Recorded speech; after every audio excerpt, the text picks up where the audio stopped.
There's not a lot of options. You can you can look at it that way. Like in and out. But also like you don't have to discern much. I mean, like you just notice the fact. Who am I? Yes. I'm Chaldean. And our formation intentionally detaches us so they can send you out. Okay. Because the monks, correct me if I'm wrong, you guys are a diocesan. So you guys stay within your diocese, which could be very comforting. But for us, we're patriarchal, which means we're a universal congregation, and we have to go where the community is outside of where we're from. So I remember being in formation. I know, but are nuns allowed to drink coffee though? Why? I'm just joking. Why? It's the eighth sacrament of the church. You didn't know coffee. Yeah, that's You don't want to see nuns about caffeine. That's one way to discern whether Yeah. you're called to a house or not, whether they serve coffee. Let me tell you, when I was in Virginia with all the religious, that was like the first thing that the priest was going for, and religious sisters. Before we went to Holy Hour, they had Nescafe. Yeah. And Before holy hour? Before, like, we just- yeah. So you could stay awake? Yeah, they chug I love it. that. Some of them, they'll just start chugging. They'll Really? they'll take a little shot of Nescafe. I did the same thing in the novitiate home. I thought I was the only one who did it. Sister Other McLean used to religious do do it. it. Yeah, Sister Cecilia does it. I do it. Sister Amanda used Sister to do it, Amanda used to. But when I went to Virginia, I started seeing them do it. I was like, oh, this is like a thing. So what'd you do in Virginia, if you don't mind sharing? Yeah, it was formation. Okay, that's Yeah, cool. So it formation. was like at a convent. The Norbertines. Oh, really? Wait, is it recording? Oh, it is. Yeah. We're going. Thank you. Wait, nobody told us. I know. I Yeah, had this no is all idea. part of the episode, including like, the first question we that's asked. good. Yeah. We're comfortable. I didn't know that we were No routines are amazing. Yeah, They're so Father good. Thomas Nelson. Yes. Yeah. So yeah, I was there, and so he has this program where religious from all over the world go to Virginia, and you could go either for 2 weeks or for a month, and it's you just learn about everything in the context of consecrated life. Wow. So psychology in the context of consecrated life, theology of the body, and so it's like you're with a bunch of religious from all over the world and monks, and you're learning, you're praying together. We prayed the divine offices. Okay. Yeah. From morning, noon, midday, and then night prayer. 4 times. Yeah, they 4 pray times them. a day, Yeah. and they have a beautiful, beautiful new chapel in Christendom University. So that's where we stayed in Christendom University, and this chapel is like you're in Rome. Wow. Like it's built like Wow, that's actually like amazing, very yeah. traditional. The architect is just amazing. So I think that was the best part of the whole Wow. thing. Besides being without the Yeah. religious. So learning about the consecrated life and stuff, that's cool, because it got me thinking about a question we had on our post. We posted that you guys are going to all be with us. You know, it's the first time we have a monk with us. Brother, Well, besides Abbott, you know. Yeah, yeah, So what are we sorry. gonna call this? Feeding Oh, I don't know. Last time we called it. it feeding sisters, now feeding feeding- Wow, this, religious people. I don't know. Brothers So- and sisters. Yeah, Yeah, okay. Yeah. Yes, But what about you? So well, that's why like there was one question that I thought applied to all of us, and I think we can start by talking about it. And it was asked by Sister Immaculata. Actually. Oh, Sister Immaculata. And she asked like 7 questions on there, and then she shit? said Oh like, my God. you know, sorry for Immaculata, are asking you so there much. for me, You know? That's actually funny. And then she said, I want to leave time for others. But one question I thought that we could start with is, she said, why are nuns, and like we could say monks, Sure. why are they so restricted where a priest is more free? You know, and Give that I think a lot of people Yeah. actually Yeah. wonder about that. You know, priest can buy his own car, he can buy his Yeah. own phone, you know, he can like do certain things that a religious can't do. I think know? it's the community life. That's the number one thing. And also, as a secular priest who are living in the world, there is other communities that has priests, and they do have the same restriction, probably. So Yeah. I would say community life. Imagine if each one of us like has her own rules or own like cars. So that's not going to work for a community life, because we're there to share whatever we have, to live the first community life that they talk about it in the Acts of the Apostles, where everything was in common. And it made life easier, to be honest. So that's one of the things. Yeah, definitely what you said. And I would say religious are called to follow Christ more radically, where we're called to imitate him in a more radical way through the evangelical counsels, which is poverty, chastity, and obedience. So we tie our salvation to the vows. So I would say we mimic Jesus in a different way. We imitate him in a way different way than the priesthood. And the religious, how we get to heaven is how we sanctify the people is by sanctifying ourselves. Priests, the way they sanctify themselves is by sanctifying their people. So I always kind of say it's like a firefighter and a police officer. We save souls in a different way, but the priest has to be out into the secular world in order to minister to his sheep. Yeah. And I love what Pope Francis says, that the shepherd needs to smell like his sheep, you know. And for religious, we take vows of poverty, chastity, and obedience because that's how Jesus lived. So we do what the rich young man couldn't do. We literally leave everything and we follow Jesus. And that's where we actually find our freedom and happiness, is when we do that. And I just want to bounce off of that because the topic of freedom comes up a lot. And so it's a restriction of freedom. Yeah, restriction. But it's interesting. It's almost contra or paradoxical in that your freedom is being restricted for the sake of something greater.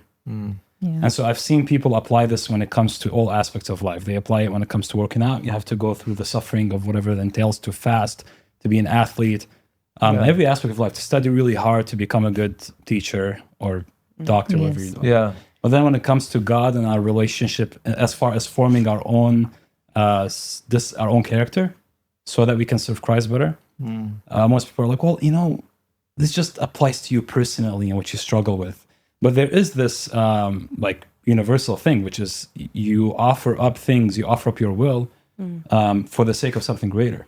And it's meant to set you more free to be able to love and serve those around you in a more radical way. I was about to say that actually it's not restriction for freedom, it's more freedom because we're choosing this life. Yeah. We're saying yes to this kind of life. Yeah. Yeah.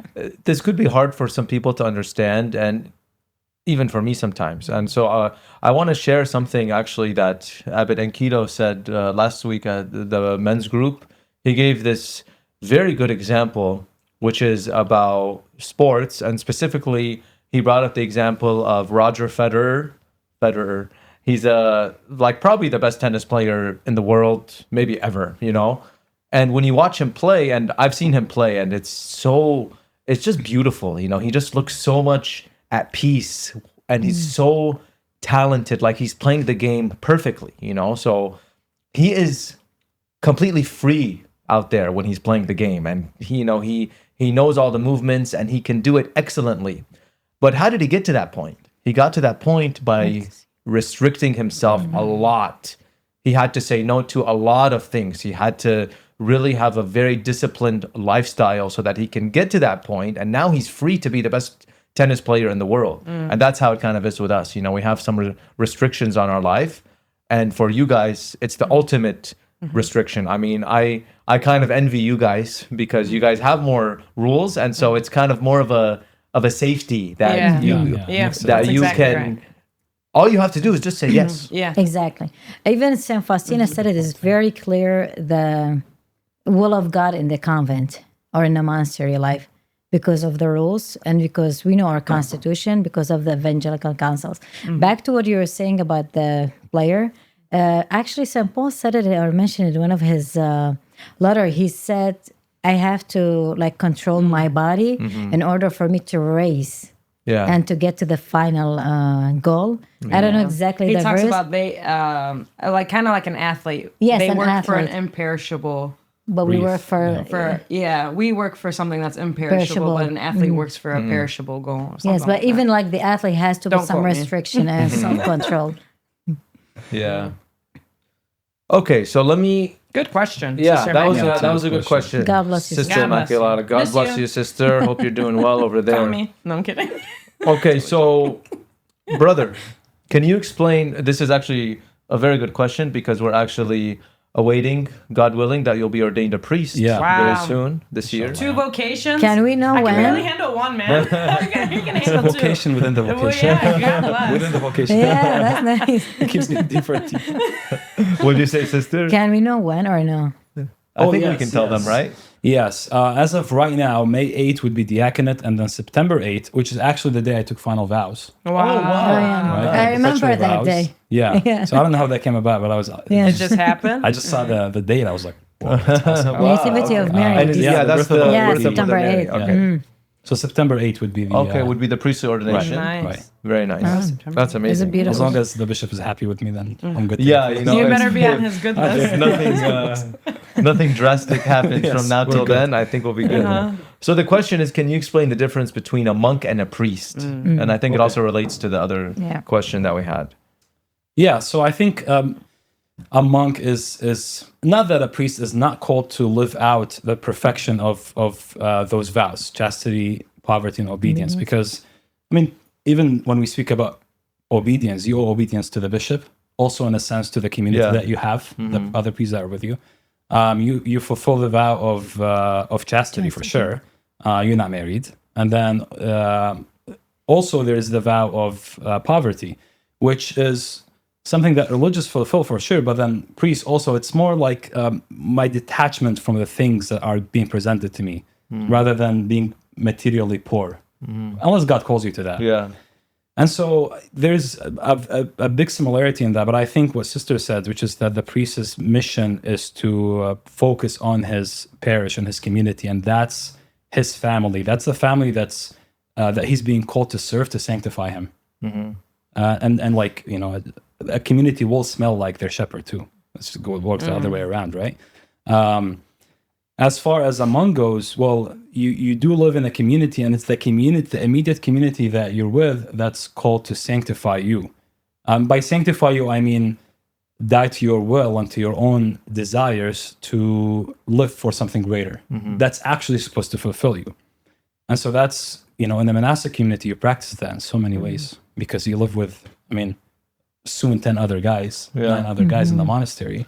So sisters also have missionary, the missionary aspect of their life as well, right? yes. So Yeah. because he mentioned that the priesthood is the way that I myself, exercise my ministry, but there are also some monks who will be called to exercise their ministry in that way, right? Right. So you guys have a monastery. How many guys do you guys have here?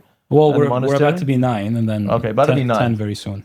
And so as of now, there's only one priest Yes, it's Father in the Ankido. monastery, but all the rest of the monks have a missionary aspect. Yes, they they all do. have different roles. Yes. And you've been doing your role in these past years, and now your role is going to change. Right. And it's going to become the priestly role, Yes, and with that though, I have to keep in mind that I'm still a monk, and so the Yeah, vows that I exactly. took as a monk apply to me, and I have to live those out in my community to be sanctified there, to learn how to love there. Let's just put it that way. Yeah. In a very like raw and immediate content, like it's right there in front of you. But then that extends out hopefully to the rest of the community. And I think the priests are. Whereas me as a secular priest, secular, we don't say like, It's not like secular, it's that not a worldly. bad, it just means I'm not a religious Religious, yeah. priest. I don't live in an order of monks. So I live with priests now, and they are the priests that are assigned at St. Michael's Church because I'm the pastor there, and I live with them.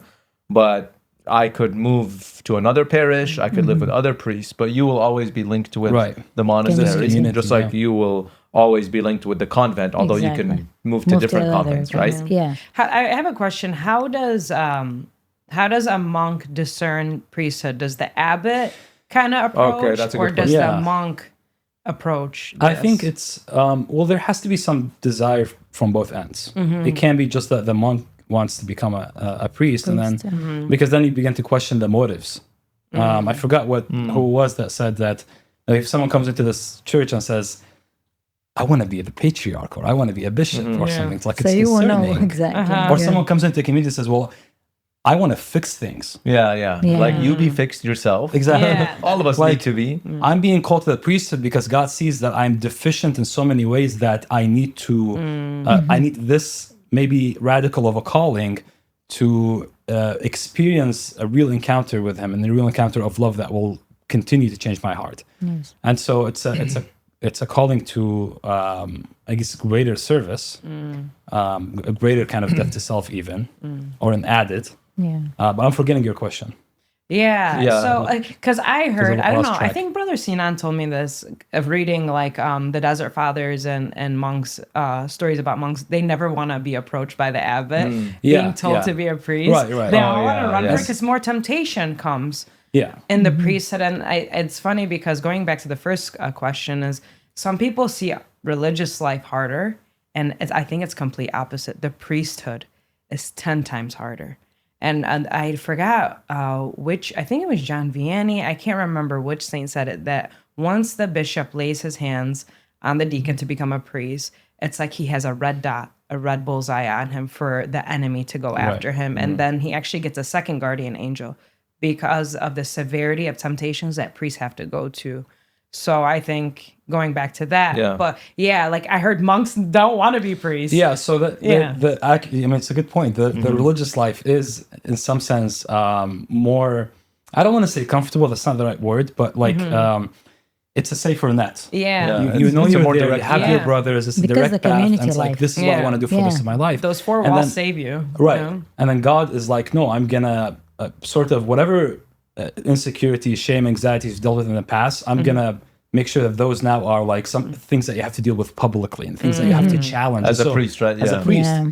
And so it's not just the small community. Now your people will also see your deficiencies, your needs, and you have to constantly challenge your pride to remain humble, to accept that and grow.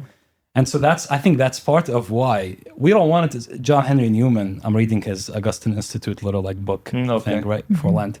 He says that religion is not necessarily natural to us in the sense that we don't desire to mortify ourselves naturally.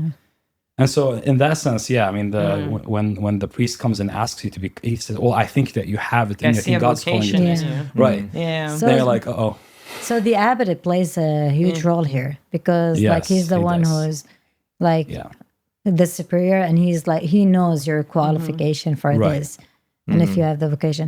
And I think when we went to the trip, did they mention that Saint Francis, he never became a priest? no, Right, yeah. and even him becoming a deacon, I guess, is a little debated. And But yeah, Saint he was a Ephraim, deacon. the same Ephraim, thing, yeah. no? Same Saint thing. Ephraim, He's a yeah. deacon. Yeah, Yeah. So we was do have deacon. monks that will become only deacons, Yeah. Or not even. or not even, or not, Right, yeah. remain in there. So if a guy joins a monastery, or if he's discerning, and he really wants to become a priest, what would you advise him, like in his discernment? Like he really wants to become a priest, but he also likes the monastic life. Would you tell him you can't? You have to join the seminary because it's not guaranteed. You know? Well, not necessarily. I mean, if he knows that he only wants to become a priest and not a religious brother, Yeah. So that's then the you way should he join the wants to- then seminary you at should that just- point. That's what the seminary is for. Yeah. But if you have it in your heart to discern religious life as well, then well, you should, but also have the expectation that I'm going to live according to the needs of the church. And the church, through the Holy Spirit, through obedience, sees what's best for me and what I Yeah. need for my soul. And So that's where the abbot comes in, and Can you be a priest? Like, let's say one of our priests in our diocese here feels now called to enter religious life. Can he do that? I think you can do that. I'm not sure about the details. I'm pretty sure you need the permission of your bishop because Yeah. your priest Yeah. is an extension of that of the bishop. Yeah. And so the bishop has to give you the blessing. But I think even canonically, it's actually allowed. It's a thing Or does that he you have can to be do. a priest for a certain amount of years? Or, No, I think Okay. it's if you're a priest and you discern religion, you have the right, I think, to discern your vocation. Should I do it? I mean, basically, think? one of I could not see you as a, Let's put out a you're too poll. everywhere. Just have people vote. Would Can you like to see imagine Father Simon? Simon? Brother Simon? probably if a priest is gonna be a brother, he will need then to be abide by the rules of the Yeah. monastic You know, life. he'd probably have to take the vows and Yeah, everything. and the vows. Yeah, That'd be hard. and it will be different. I feel like it- his Yeah. life will be totally different. With Father than- Ankido is different because the monastery kind of was founded when he was ordained a priest. Like he Yeah. was the founder. founding father, Yeah. So he didn't go through the full vows, right? I mean, like he just basically started He had to and- take final vows immediately. Immediately. And Wow. immediately, basically, dedicate the rest of So his he life. did take final vows. Yes. Okay. Yeah, So yeah. he's, yeah. It was like his first and final? It's his first and final. That's it. He didn't know Well, officially because- your first one. Because it's different from because Yeah. he's It's a what every founder. founder has to do for his Dude, order. wow, I mean, God St. Francis bless. had to Yeah. do that because That's amazing. there Yeah. was no other. He was a brother first, and Saint Right, Francis. and that was his. Technically Exactly. speaking, I mean, I remember that Father Ankido was wearing his habit at our ordination. So Yes. So I think it kind of happened right before, and then Yes. he was ordained a priest. That we should ask him though. We should ask him, Wow. next Yeah. time Happened. he's there, what that was like. So there's another question kind of related to this, but more on the women's side. Someone asked, can a woman become a deacon? So like yesterday at St. Michael Church, we had we call them blessings. We don't call them ordinations of lectors and subdeacons. Yes. So it wasn't the sacrament of holy orders. Yes. But we had some young ladies, that are part of our St. Michael altar servers, and also other ladies. They got blessed by the bishop, and they became officially recognized with a rank in the church liturgically. So, but a lot of people get really confused at that, like, do you call them deacon? Did they become deacons? Can women become deacons, but they can become shemashiyatha? Yeah. So like, what's the deal with that? So with the sisters, because we already professed our vows in front of the bishop, and so we got the blessings of this. No, we don't become deacons. So you technically, like liturgically, you become shemashiyatha, kind of? Because shemash or deacons mean server. Yeah. So when we profess our vows in front of the bishop and the church, the bishop will say, if you pay attention to the even formula for the deacons, I think it's still similar to the one that we profess for our vows. Is he's blessing us to serve those we're gonna encounter in this life, and that's what is about the shemashiyatha. We're not gonna, but we don't become deacon in that sense, like, or shemashiyatha in that sense, like to wear harara or anything on it. We already have the privilege, thanks be to God, because of our vocation is to serve God in the way that the deacons or shemashiyatha are serving, which like reading or giving the Eucharist, we're allowed even to give the Eucharist, because the permission from the bishop. So. But they don't receive the sacrament of holy orders ever. No, it's right? not. It's not the sacraments of the holy order. Even if you're the holiest woman, even Mother Mary, right? She didn't receive it. She was the best and the greatest woman, but she didn't. So why is that? What do you guys think? Why is why can women not receive the sacrament? It's because Jesus chose for first he chose his 12 disciples to be the priest. That's one of them. And if he allowed for women to become priests or deacons or bishops, he would choose Mother Mary. She was the best example for that. And also is about the church. The church is a type of, is an image, the bride of Christ, a female version. So imagine, and the priest or Jesus is the bridegroom for the church. Yep. So there is that marriage, that mystical marriage between the church and Jesus, the bridegroom. So we take it from this image. That's why Jesus chose the priest, because spiritually the priest is married to the church, right, Father? Correct? Yeah, and that's why most of you wear the rings, is you are already in a spiritual marriage with the church. Same thing with us. We're bride of Christ because we're the female virgin, and Christ is our bridegroom.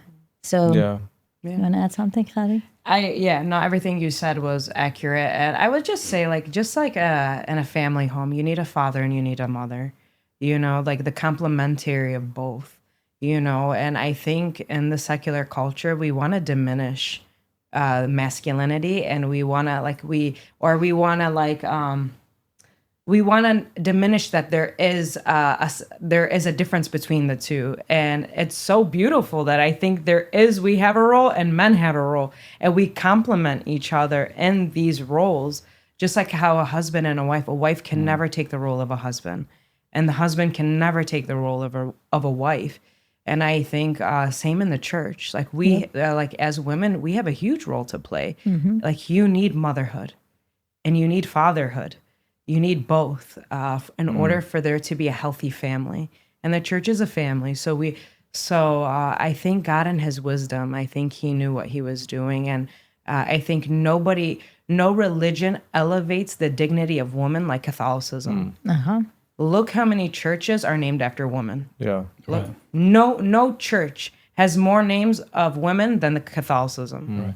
And no one elevates Our Lady higher than Catholicism. And some people think we elevate her too high.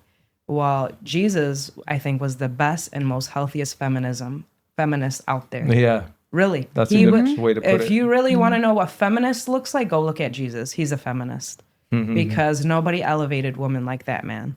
And you even know? the way that the gospel will mention about the woman who Yeah. served Jesus, and the first woman There- who yeah. witnessed for the resurrection of Jesus was Mary Magdalene. who is Mary a woman. Magdalene. Yeah. They were donating into his ministry. You see in Acts of the Apostles, women were providing for their needs, whether it was food, money, a place to stay. So from the beginning of time, you just see women active.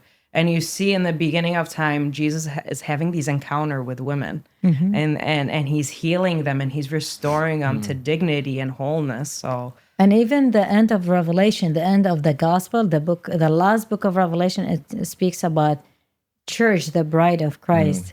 So he ends it right Yeah. there. He started with Mother Mary, the gospel, and he ends it with the church, the bride of Christ. Yeah. So beautiful. So like when people realize that in humility and they accept that I can't do everything, right? I Yeah. cannot, all of us, we have maybe goals and aspirations in our lives, but we're all limited and God knows our limits. And if we have the humility to understand, we're all members of the body of Christ, like Saint Therese. I love how she calls herself the little flower. Yes. You know, she said God's, the world and all of us are part of God's garden. And there's a lot of beautiful trees and great things in there. I just want to be a little flower in there, And so she realized her role, and little did she know that this little flower who was so quiet and who lived in a very tiny convent all her life and who died when she was in her early 20s, Yes. probably one of the most influential saints of the whole church. And it's because she accepted her role as being a little flower and as giving her life to Jesus. it's funny because she, in her biography, she's like, I want to be a missionary. I want to be a priest. She wanted all vocations. Like and it's weird. Like Therese never left the convent, and she's the patron saint of missionaries. Like she wanted, and she was envy. Like she was jealous of the priesthood. She wanted to be a priest, but she knew her role. Like because she knew the beauty of the priesthood and like the anointing that God gives upon the priest. But she accepted, like, I'm a woman, I'm a religious, and I have a role to play. And she was a spiritual mother to many seminarians and priests, and God used her for helping his priests and his seminarians. So it's like, we have a role to play. Yeah. Stop looking at other people's roles. Yeah. Embrace your exactly. femininity. Yeah. So that's amazing. I mean, for young women to have the opportunity, to see your example, because not only do you consecrate your life to Jesus, like how you were saying, brother, like what the religious vocation is primarily about, but you also serve. So like we're talking about how a monk can serve his ministries and he can do other types of ministries. And, the greatest ministry that he can do is to become a priest. And so that's a special vocation that God is calling you to.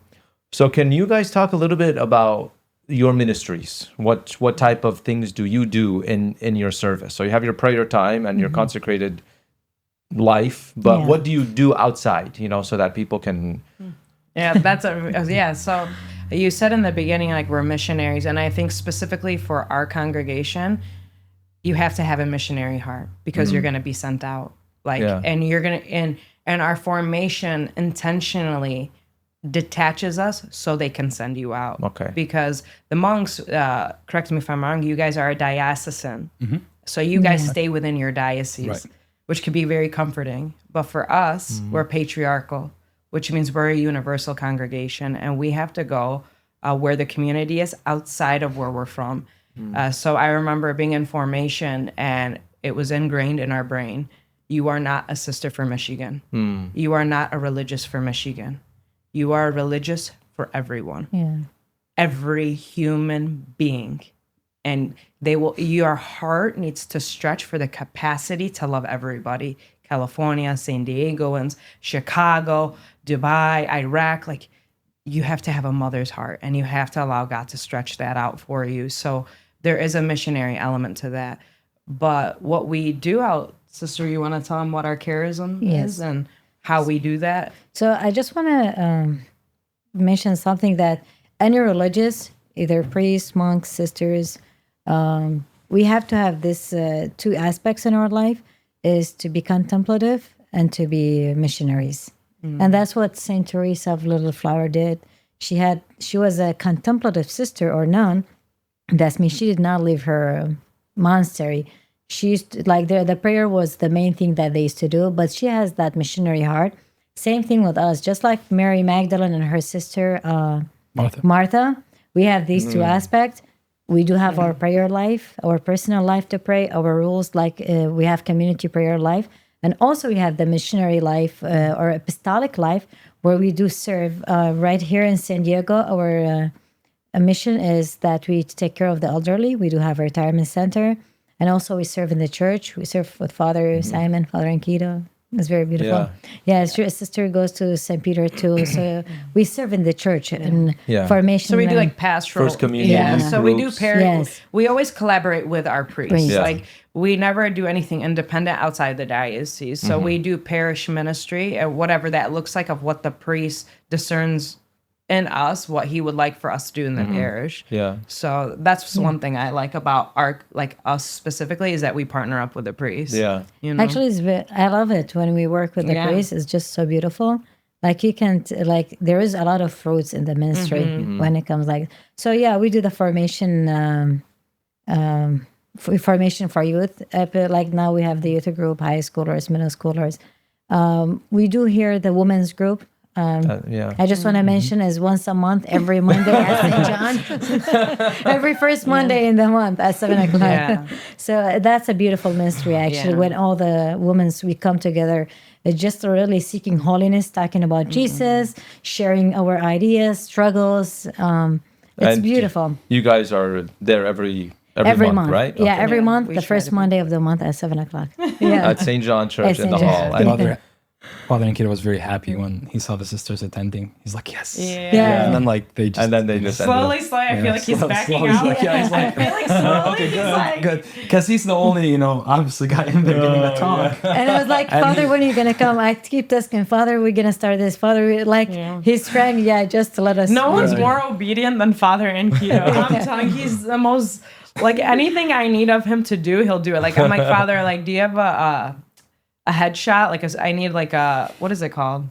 like a profile picture? Yeah, or something? profile. He's like, bio no, I picture. don't have one. I was like, can I take one? He's like, yeah, here you go. I took a picture. I was like, wow, you're so simple. and Nonchalant. easy. Yeah. Nonchalant. Yeah. So basically, our mission is very broad. I was gonna say Chaldean's which I like very it. broad. We're not and like so that way the superiors can see what your talents Exactly. are. Yes. Right? And they can So if I use want to them. be a musician, like playing pianos or any instrument, or like to have a choir, I can. If I want to teach in a school, I can. Okay. If now I'm administrator at a retirement center, I can. If Yeah. I want to be a nurse, I can. So, but all this for the service of the community and also our community too, as a Chaldean. and you have sister. to also be detached from what you want Yeah. to Yes. like you have your Yeah. talents and Yeah. it's good for the superiors to use your talents for the glory of Yeah. God, but also you have to be open, right? Exactly. To whatever Yeah. it is. And that's where poverty comes in. Yeah. Oh, that's a very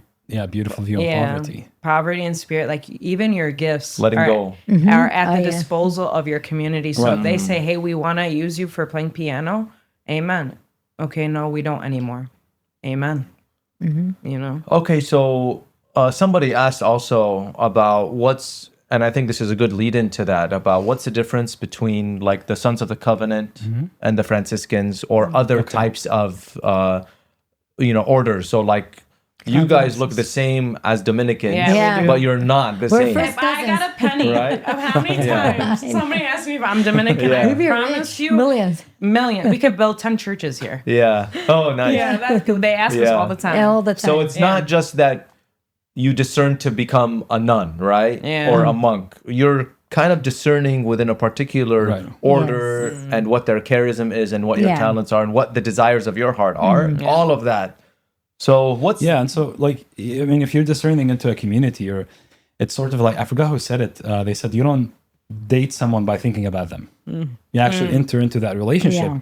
and you get to Yeah, encounter how this person is going to allow you to serve better and to challenge you to grow in your capacity to love, and to be able to be a self gift a lot more to others, to fulfill Yeah. your capacity as God created you to be. Okay.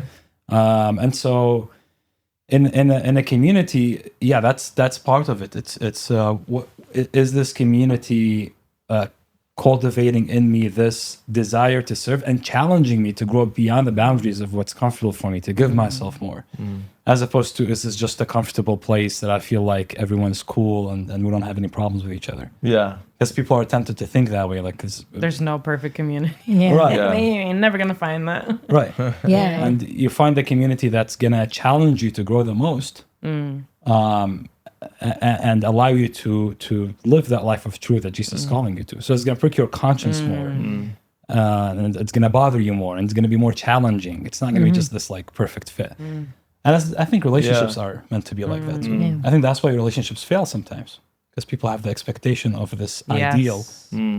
whereas reality is not like that. It's a lot more Yeah. challenging and humbling. Any vocation is challenging. And I think that, Priesthood, and, marriage. and going back to what you said, brother, I think that's why some discerners who are discerning religious life always are looking for that perfect community. They go Right. from Yeah. community to community to community because they have that expectation and they want the community to fit Right. in a box of what they want and their desires, and it's not going to happen. A good way to think about it is that the community is also discerning you. You're not the only one discerning the community. Yeah. In which case, it's not just about you; it's the community seeing whether you're going to be a good fit. And so, as long as you are in the community, it's a sign of God, from God, that you're being called to that community, because the community hasn't kicked you out yet. They haven't like said, "Hey, I don't think this is a good fit for your soul to be, to be here." And so, there's also that aspect, which is that the community is looking for someone who's going to fit in with this mission, calling. One of the things that I appreciate about Father Ankido is that he saw in me is the capacity of what I could be. And so maybe if I entered, like you said, the Franciscans, right, or another order, they already have a solid format and a set and a way of life. I happened to enter a new community that God had laid out there because I wasn't necessarily capable of entering any of the other ones yet, because I needed a lot more formation, a lot more patience maybe. And we were at a place where Father Ankido was like, well, I see the capacity. And so, when you encounter someone and you love someone, you see what they could become, not just who they are. Right. You love them for who they are, but you see what they could be possibly. And you strive towards that, and it requires a lot of sacrifice. Yeah. Yeah, I think it's very cool for us and for those watching who are Chaldeans, right? Like they are Chaldean, right? And so it's almost like you could say there's not a lot of options. You can look at it that It's way. like in and out. But also like, you don't have to discern much. I mean, No. like you just Chaldean. notice the fact, who am I? Yes. I'm Chaldean. And so God made you Chaldean, or God made you Maronite, or God made you Byzantine or Latin, right? Well, Latin, right? There's a lot of options they can choose from. But for us, we have limited options. So it's kind of easier for us, right? For those discerning, like you're Chaldean, right? So go talk to the Chaldean sisters if you're a girl. I mean, at least that should be the first option. At least try it. At You know, least be try open it. to it.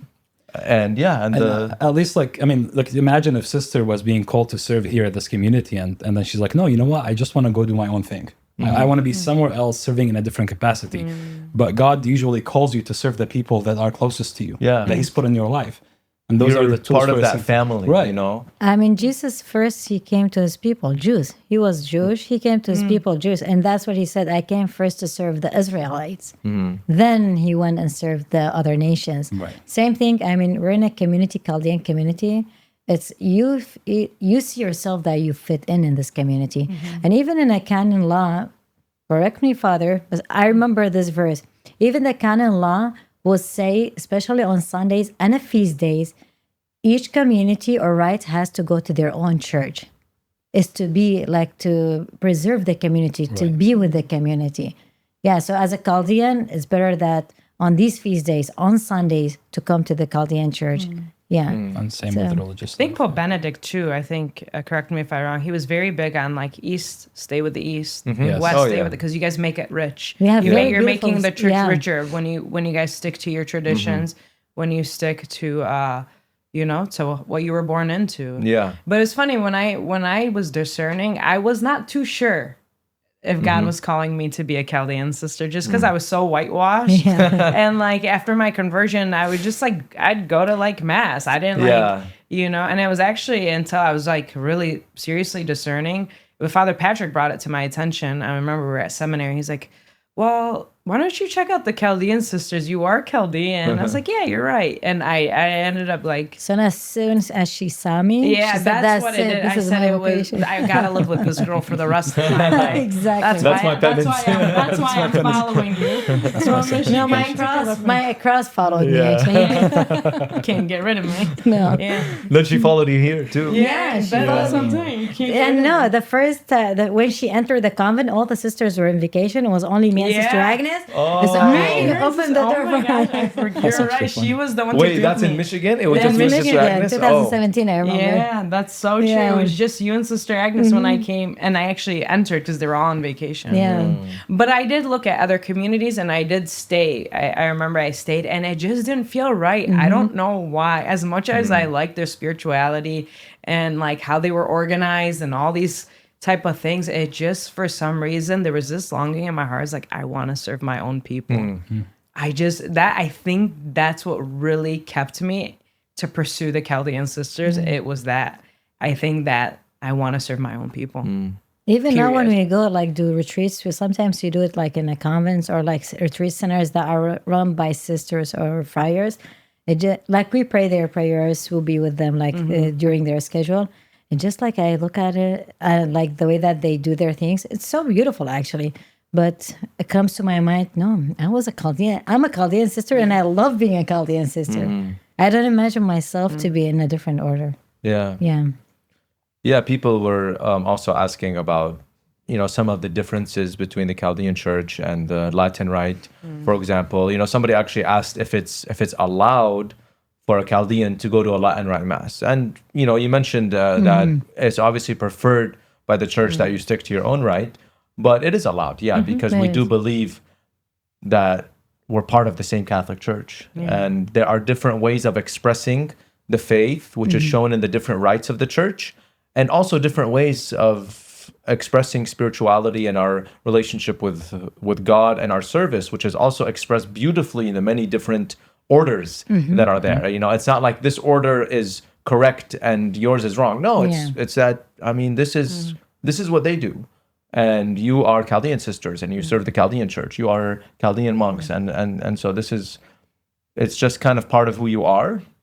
And so it's good to start there when it comes to discernment, Yes. Start there and then see where God takes you afterwards.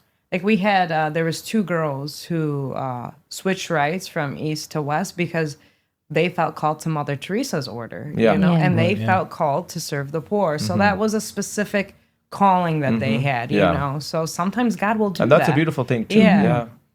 Yeah. I've met the one she's in Rome now. Therese? Sister Therese. Sister Therese. Yes, Yeah, Sister yeah, Therese, yeah. for an example. Her yeah. family lives here. Her Yeah. her sister lives here. Yeah. That is also very nice to see. Like I couldn't do that. Like I They have, she told me her schedule. Yeah. It's actually Yeah, it's really crazy. good. Yeah. Honestly, I was shocked like how someone can live like that. And I think that's what Mother Teresa wanted. You know? Yes. It's sort of a poverty life. Yeah. Yeah. Yeah, God to bless the her. extent. You know, God Really. bless all of them. Yeah. It's difficult. I mean, It's hard. we get coffee whenever we want. Exactly. We're very spoiled. We're very spoiled. That's Yeah. true. Okay, let's see what else we have here. Let's just answer this Lent question. They said, we're in Lent now. So, what are some alternatives to fasting for food when you're fasting from meat and dairy? Like I just put Veggie? oat milk in here, Yes. and I don't like oat milk. But you got to do it Almond sometimes. milk. Yeah, almond milk too. You have to suffer. Some people think like, oh, is it okay to drink if you are fasting from dairy? And I said yes. And this guy was like, how? It's It's milk. a milk. And I right? said, I would never choose it. Like if I was actually, able Yeah. to Yeah. drink that stuff. I mean, there is no standard, to be honest, regarding fasting. I was just like telling sister, to me, if I eat meat, it's fasting. I don't like meat. So it's up to like you and your conscience. Yeah, You- except you on the know, days where it's Right. yeah. mandated by the church, which are not Exactly. that many for us. So I would say follow the church's rule regarding fasting, and it's all in the calendar. when it's required from us to abstain, to fast. So it's very important that we really abide by the church's rule. And the Yeah. other ones, it's you and yourself. You know yourself. Where are your weaknesses? What you should fast from? Don't focus only on the coffee and chocolate, unless if these are your weakest points. So yeah, do it. But if you feel like this is not, you just like following the trend that everyone is just fasting from coffee and chocolate, then find something else to fast from regarding the food. And also don't forget there is our vices, our temptations that we need Yeah. to avoid them, or like to practice not to fall into them. How does fasting look in a religious community? Are there things you guys fast from in common? You know, like is there? Yeah. So for us in our convent, Wednesdays and Fridays are set days for Okay. us to fast from yeah. meat. And if the sister wants to take on any extra fasting, she needs to get permission Yeah. from Oh, the superior. okay. So like if you want to, let's say, skip a meal, or you want to do an intermittent fasting, the superior has to prove that. Oh, I see.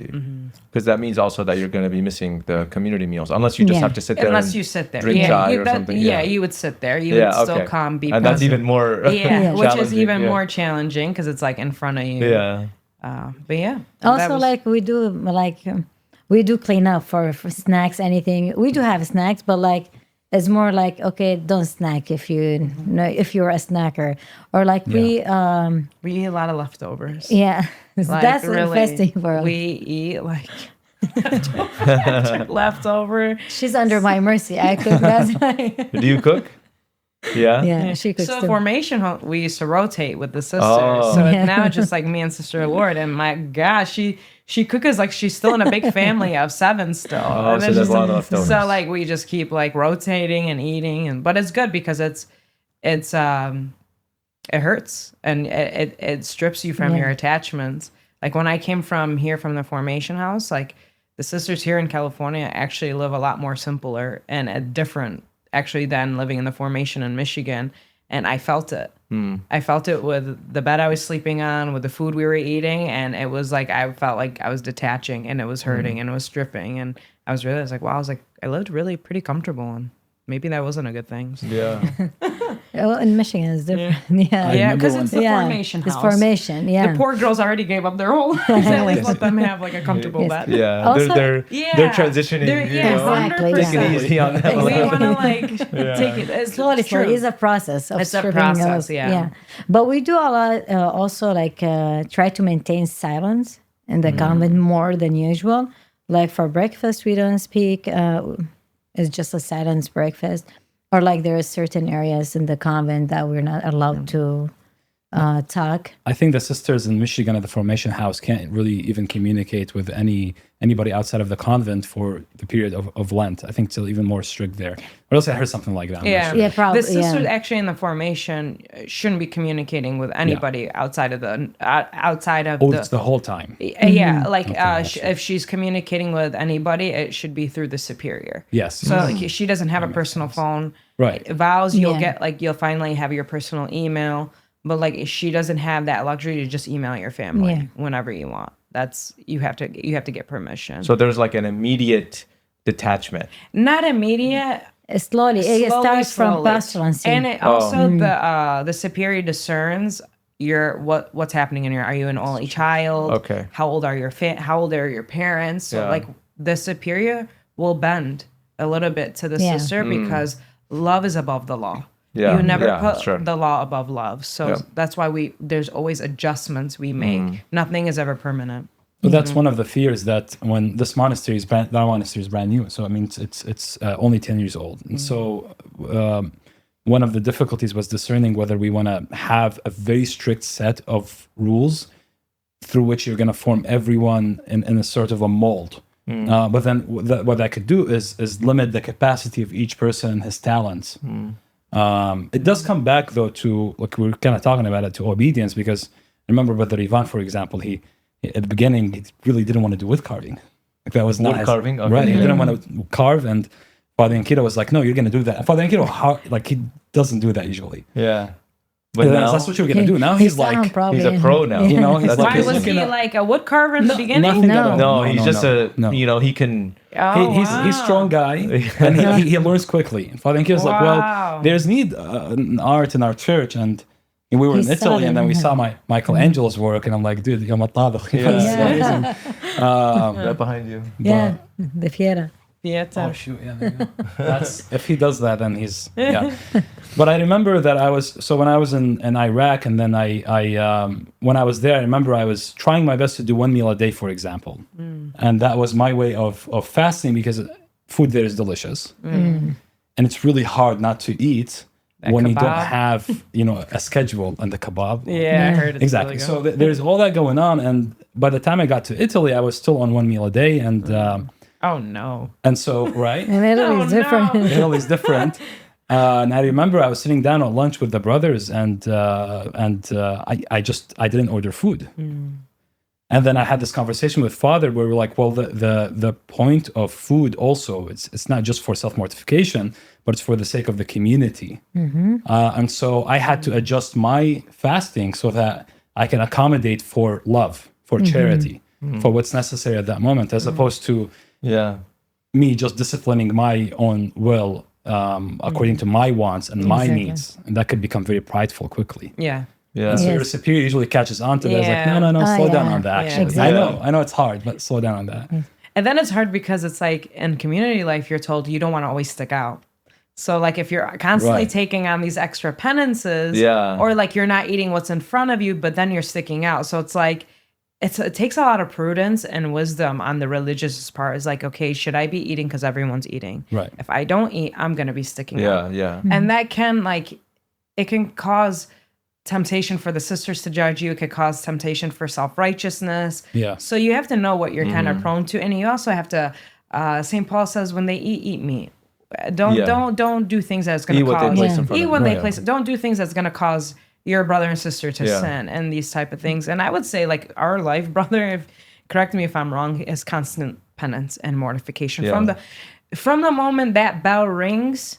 Is mortification. Get up early. Yeah. I want to sleep Yeah. in though. Get up. The bell ring. God's calling you. From the minute I have to pray prayers that I'm not even choosing. You don't even get to choose the prayers you want to pray. You don't get to choose the food you want to eat. You don't get to choose when you want to eat. So like our whole life is mortification. So I think if you could perfect love first, then I would say take on extra penances. Yeah. But if you have yet to perfect love, charity, then calm down. Yeah. Your life is Chill already, out. chill. Your life, you're already mortifying yourself enough, especially for the new beginners in religious life. Yeah. Don't Yeah. take on extra Especially for the penances. beginners. Yeah. Especially Yeah. in novitiate year, postulancy year. Because we have Don't take on extra yeah. penances. I remember Enjoy. when we enter, we want to become a Yeah. Saint Teresa of Avila. Yeah, right oh, away. I wanted to sleep on the floor. I want to take cold showers. And my spiritual director, he's like, girl, on, chill out. You keep ain't nothing. You ain't even close to holiness. He's like, he literally told me, he's like, you need to stop Yeah. taking on extra penances. Yeah. He was like, you need to enjoy religious life. Mm-hmm. Nice. He's like, you have not perfected virtue yet. He's Right, like, you're which not is there. a human. Human. Yeah. Right? We have to become human beings first, and like Yeah. be in tune with our humanity before Exactly. we can step into 100%. sainthood. Yeah. Eat what they place in front of you. Exactly. 100%. So That's now more I'm gonna humbling. place some stuff in front of you now. Oh, Some okay. good desserts. All right. Perfect. Thank you. Temptation. Sounds So good. let's eat. Yeah, let's let's eat. I'm do gonna it. be obedient to Father Simon. Me Okay. too. Here We you have, go. we have to be obedient to Yeah. our Father. There is fruit as well. Shout out to edible arrangements. Have you guys had edible arrangements Absolutely. before? There's some in Yeah. Michigan. There's Oh, really? Yeah. So my aunt and her husband actually own the La Mesa one and I think one other one, and so they provided this. So shout out to my aunt and Ram and Jason and her daughter Thank you. Juliana for preparing these very delicious. healthy stuff. One is very healthy. One is one has a little more. You It's know. mixed. So I'll give Sister Bernadette one of the cheesecakes. Cut it, Yeah. because I don't want to be selfish. There is two actually, or No, no? yeah, Yeah. there's enough for all of us. I mean, Me and brother will share, That's and then you, mortification, sister, sister. Lord. Yeah. You here. have to Let's self. see Oh, what- let me. Split it. Oops. A nice looking strawberry. Yeah, it actually. is. Wow. Okay, you guys go for it. And then take this plate Next for one. you. Thank you. So like we were talking about. This strawberry looks amazing. So we were talking about the thing of eating what they place in front of you and like doing things out of charity. And I thought of something. It's like a really here, sister. Let me put that for you. It's like a first world problem. Have you guys heard of that term? Like we're talking about food problems when there's so much food. There's too much to eat. But it is a problem when, for example, I have to go and visit multiple houses, like on the same day, and they both have dolma, they both have pacha. Like yesterday, I went to visit a couple of the altar servers that they got blessed, and one after the other. And the first one, there's dolma and pacha. Wow. Okay. And I know I'm going to the next one. You have to choose one more. Yeah. So I had a little bit of both, and they look at my plate. They said, "They'll be khalabuna." Because you know And what's I'm going to be like, dude, awaiting you. I have to save some room to go to the next place. You know what the secret is? You eat slow and you eat small. Like literally, like That's you just right. eat, you put a little bit on I your know. fork. That's what we That's want a to good do. They That's won't a good accept thing. that. Yeah. No. In Iraq, Yeah. there's Oh yeah. You were there's just there for a month, right? Yeah. They will just keep pouring. Pouring on you, right? It doesn't matter if you've been there for 2 hours. Is that why you only eat one meal a day there? Well, I was It's being an tortured. insult. Yeah, it's like an offensive thing. It's like if you it's say- done out of charity and love, Yeah. but no, forget about yourself. Sometimes it's too much. It's The cream though? Wow. good actually. it's so good. Wow, what kind of cream is that? We can ask my aunt. Yeah, it's so good. My favorite. Is it true, Father, that like first year priesthood, I heard in some of my friends in Michigan, they gain tons of weight their first year priesthood because they're just visiting house after house after house. I don't know if it's Was true that all a around thing? the board. Okay. I try to be very careful with that, Okay. even though it's very hard. But I will do the 1 meal a day thing a lot of the time, Yeah. like when I go visit, because I know, like, I'll eat, and like the worst thing is when I actually eat a lot just to make them happy. You know what I'm saying? Like They get they happy, worked yeah. all this time Yeah. to make the dolma and stuff. The worst thing is when I eat so much and then they say, "Lil bi khalabuna," and I'm like, dude, like I'm struggling over here. At least appreciate the fact that I ate a lot, But no, You didn't gain weight your first year priesthood? no, Okay. I like when I start gaining, then I know I have to cut down, and so Yeah. thank God I'm There is pretty seasons disciplined too. with that. Yeah. There's like the Christmas, Thanksgiving. There's the Christmas Yeah. season. So Yeah, you definitely. don't know yourself. Yeah. So you were in Iraq for a month, and then you guys, both of you, went to Italy for the past yeah. 2 weeks. How was that? It was so It's fun. beautiful. It was really Like it good. was spiritual and fun at the same time. What I loved about it most, it was our group. The group was like really very beautiful group. God bless you all if you're watching. was monks, right? Monks, literally. Monks, yeah. You're never gonna probably get a pilgrimage like With that. all again. the monks. The whole Sons of the Covenant I know. community. Seriously. It was So we were So praying jealous. rosary, supper, ramsha, and the bus. We Right. visited all We the did daily four mass, basilicas. divine Daily mass was the mysteries. best. Yeah. Yeah, and Father Ankido made an obligation, which is like added the Oh, cherry you on had to top go. of this. Right, right. Yeah. So we told people from the beginning this is going to be a pilgrimage, and so it's Yeah. going to be not just it's not going to be a vacation. So, but the cool thing is that everyone bonded really well. Yes. There was not much complaining. No, I didn't hear like was- complaints. that's Probably amazing. one here and there, but not that much complaining. And so now you leave this pilgrimage and you think that you went for all these, like, to see the bones of all these saints, which is cool. But then you have this other new aspect now. You gained a new family. Uh-huh. You have, Yes. you're That's amazing. connected on a deeper They already level. wanna That's a do a fruit of it, reunion. right? They already wanna want to do do it. Yeah, they sent them. Oh, really? Yeah. I like how no one has touched the actual fruit. I had. Oh, you did. That's why. I'm not even looking. This at has, I think it's a banana father. This is one of my favorite things that they This is have. a Yeah, banana. this one. Try right here. I like the banana one. So The chocolate really, covered? thank you. It's Do you wanna so split good. it? Must So split it. Look, it's look how small. small it is, bro. Yeah. Okay, I'm sorry. Father Roni does that all the time. Do you want to He split says, "Give me half, dude. It's torture, one bro. bite." It's part of the episode, please. That's what I said. So sometimes Sister Bernadette or Magdalena will do it to me. Do you have banana? I said, no. Who told you I want the whole thing? Yeah, dude. There's another one right there. Okay, if there was only one, okay. It's like a charity to share it. I was You know? like, I don't want to eat half. I want the whole thing. Yeah. So you were gonna ask him something, I think. Sorry. What is your favorite part in Rome, right?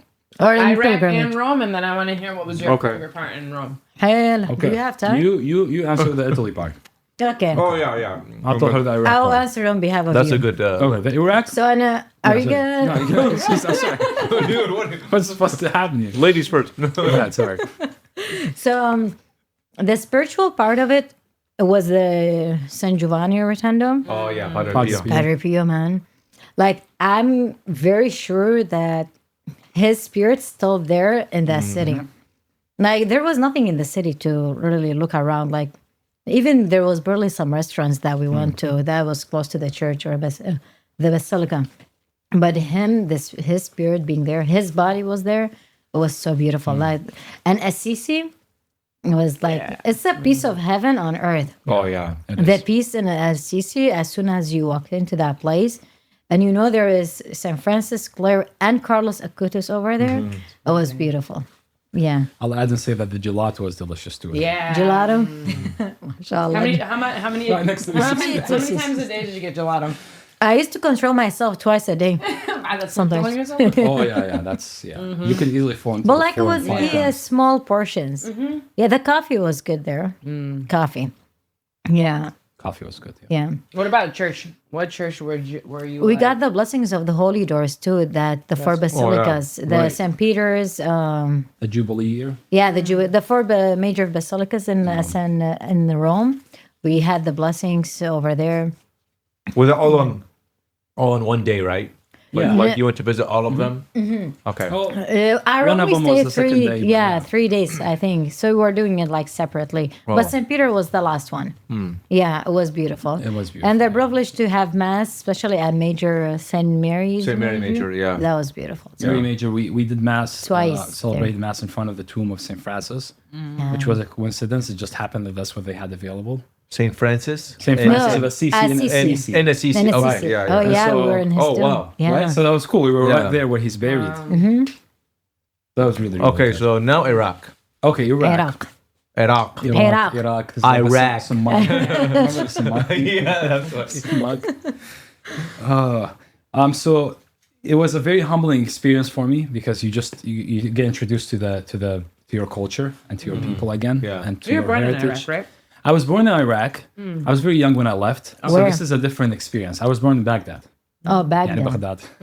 Okay. And you were born there too. And Turkey. I was born in Oh, Turkey. wow. But you're not Turkey Turkey. Naya. Love you.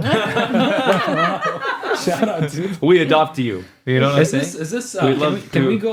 Can we? I mean, is this a Turkmenaya group here right now? Is this what's happening? Oh yeah. Well, she's an honorary Tirkibneta, but Oh. she's I more. was born and baptized in a Chaldean church. Turkey. Yeah. But I'm So she's. I think we could say she's more Tirkibnaya Tirkibneta? than me, right? Because my family never even lived there, like my parents. But you actually lived there, yeah. so that's very cool. I was 21 when I left Iraq. So Oh wow, you're yeah. Actually, I was born and raised in Tel Kif. I finished my study there at Jamiat al Mosul, like Wow, Mosul yeah, University. Yeah. No, so the villages. It was a humbling experience in the sense of getting to be introduced. It's a shock every time I'm there. I'm like, how do these people hold on to the faith? Like, how does the church still exist here? It's one of the most hostile. You know, you have Turkey and Syria and Iran and Iraq, and it's like this is in the middle of it, and the church still survived there, which was such a shock. Yeah, that's amazing. To me, it was very humbling hearing about because I was there for 40 days. Yeah. So you get to sit down with people and have lunch with them, and they're telling you about ISIS and how they ran away from Mosul and what happened, and the villages were beautiful. The churches there are good. The education is really good. The priests there were amazing. I was received pretty much everywhere I went. Me and Mark from the seminary. But as far as the villages go, Al Qush is one of the most preserved ones. Yeah. So it looks really beautiful. Shout out Al-Qush. Just this shout out. But then you have this other side of like Sulad and Aradan and all these villages in the beautiful, mountains are Yeah. just like, whoa, this is like Europe Unbelievable. style. Yeah. So That's very cool, man. it was really Is good. it like Cali, like the mountains here, or is it different? No, some of the mountains there are much bigger and more like Wow. kind of like Utah style. I remember two of the two most beautiful drives or like road trips of my life. The two most memorable. One was when I was driving through Zaho, and you see the mountains over there, so beautiful. And I never thought I'd see a more beautiful thing until I drove. We went my last pilgrimage from Rome to San Giovanni Rotondo. Oh, that's an Yeah. unbelievable journey. Unbelievable! Oh my gosh, the beauty in Italy is so amazing. It is beautiful. Yeah, You have all these villages, all these little like castles. yeah. Did you see our sisters in Alpush? Yes, I You did. visit? I love The that orphans. experience because They- they're taking care of the orphans. They run an Yeah. orphanage Yeah. there, right? They have That's about another 10 thing we do 10 our girls. ministry. Oh, is yeah. taking Right. care of orphans. Nice. Yeah. Which That's is what's amazing. needed there. I also went to the guys by Dad Yeshua, who's taking care of the boys At the Joseph monastery orphan- there. right? Okay. Yeah. But I had an amazing experience there. The experience with the sisters, those girls are living like a family, and I was so shocked. Yeah. So much Wow. so that one of the girls said, "Well, I'm not gonna move out of here until I get married." Yeah. And Wow. actually, They don't. Because this is my family. That's And what they have happened. to, when they get married, they have to ask the sisters for permission. Right. Wow. But even one of them who has an option because she has an aunt out, she's Yeah. like, "No, I'm not going anywhere. This is my family." And when I went there, I felt that they sing, they play together. We went on a hike together. It was just such a precious Yeah. experience. It That's was amazing. Wow. Yeah. They call mama. They call the Yeah, sisters mama. yeah. Wow. And That's so amazing. so much life, vibrant life in that small house that's in Al-Qush, like basically in the middle of nowhere compared to us in the US. Yeah, yeah. And it's like That's just amazing. They to are see. blessings to our congregation, actually, these girls. Yeah. Shout Wow. out Sister Yeah. Wari. Do some of them Yeah. join the convent? I don't know. From what I heard, most of Probably. them got married. Okay. Yeah. Yeah, most of them want to get married. But they do get new, like they have 10 now, and Yeah, they get new Send this episode to them. Yeah, Yeah. we should. Yeah, shout out. definitely. Yeah. Yeah, Sister Warina all the there is girls at amazing, the and convent. sisters, yeah. That's amazing. It's taken care And of. also, yeah, like the sisters, they're really there to them as mothers, not like superiors or anything. Yeah. Wow. They're mothers to them. I saw that. You can tell when you walk into a place, you feel the Yeah. like what kind of attitude is there, and they're very much like siblings. And these are their That's parents. amazing. Yeah. And then they'll name their kids. So when the orphans gives my formator, Sister Angela, she that was her ministry Yeah. when she was in Iraq, one of her ministries. So Yeah, when that they makes sense, actually. Yeah. So when they would get when the girls get married, they'll name their daughters after the sisters or Wow. something like that. And then they'll call them grandma. Like, Oh. Yeah. they get called grandma. So That's talk amazing. about That's good. family, right? Yeah. That's Like, just really, the- it's so beautiful. yeah, I don't know where else you see that, but in the Catholic Yeah. Church, to be honest. Yeah, I don't real know where else you see family. that. Yeah. It's like not just a title, sister, brother, father. It's like Yeah. actually real. It's real. Because the spiritual life is very real. 100%. You know. Yeah. Thank you, sisters. Thank And you. Thank you, brother, Father. Thank you, Thank you, brother. brother. for joining us. This was a fun episode. I know. And there were a few questions on discernment, and I just want to say that if those of you who are asking the questions and are interested, the first episode we did with the sisters, Yeah.